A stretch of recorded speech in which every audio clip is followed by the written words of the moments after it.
उपराष्ट्रपति पद के चुनाव के लिए लगातार सियासी संग्राम अपने चरम पर चल रहा है, लेकिन इसी बीच पीएम नरेंद्र मोदी और भारतीय जनता पार्टी के राष्ट्रीय अध्यक्ष जेपी नड्डा मंगलवार को यानी आज ही उपराष्ट्रपति चुनाव के लिए राष्ट्रीय जनतांत्रिक गठबंधन यानी एनडीए के उम्मीदवार का चयन करेंगे।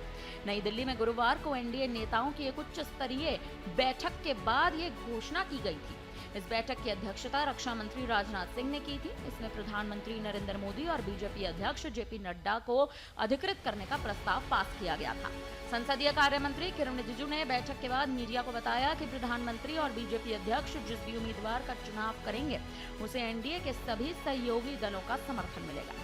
केंद्रीय गृह मंत्री अमित शाह, शिवसेना के श्रीकांत शिंदे, लोक जनशक्ति पार्टी के चिराग पासवान, टीडीपी के लवु कृष्ण देवरयालू और रिपब्लिकन पार्टी ऑफ इंडिया के रामदास अठावले भी बैठक में शामिल हुए हैं।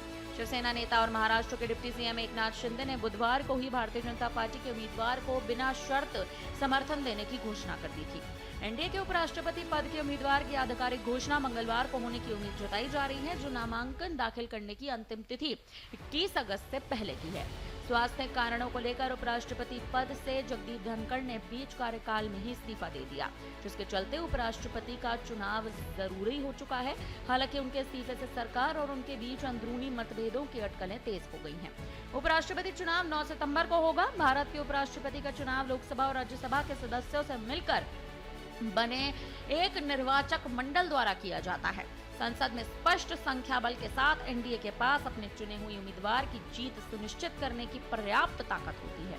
उपराष्ट्रपति भारत के राज्यसभा के पदेन सभापति के रूप में भी कार्यरत होते हैं, जिससे यह पद राजनीतिक रूप से महत्वपूर्ण बन जाता है और इसी के लिए चर्चाएं तेज हो चुकी हैं। एनडीए के घटक दलों के साथ आज कहीं ना कहीं जो बैठक होने जा रही है, इस बैठक में ये चयन हो जाएगा कि आखिर उम्मीदवार कौन होगा।